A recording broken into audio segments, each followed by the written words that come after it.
बेघर का घर आशाएं टूटे दिल का स्वर आशाएं रंगों की चाह करते दिल बात আজকে আমরা ছোট সতর্কবার্তা যেখানে আমরা বলবো যে ভালো স্পর্শ কোনটা খারাপ।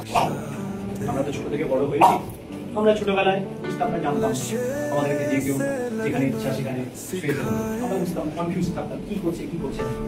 আজকের দিন আমি এটা স্পষ্টভাবে বোঝাতে এসেছি কোনটা ভালো স্পর্শ এবং কোনটা খারাপ। অনেক সময় কি হয়, আমি প্রথমেই খারাপ স্পর্শ কি আলেমে কি আবার কসুরি বলছে যে আমার এই জায়গাটা বস, তাহলে আমি তোকে চকলেট দেবো, আমি তোকে এগ রোল খাওয়াবো।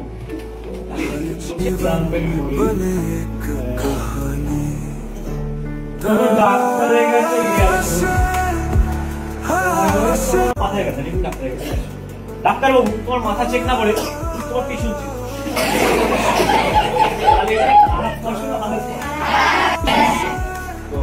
দাদা বললো সবাই একটা টাইমে করতাম, হ্যাঁ এখন এখন আমাদের জীবনের লক্ষ্যের দিকে এগোনো যেতে গিয়ে আমাদের খুব কমন কিছু কাজগুলো করি। ঠিক আছে,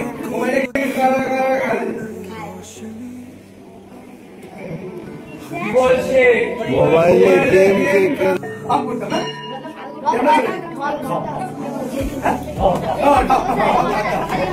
তো এইটা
শুভ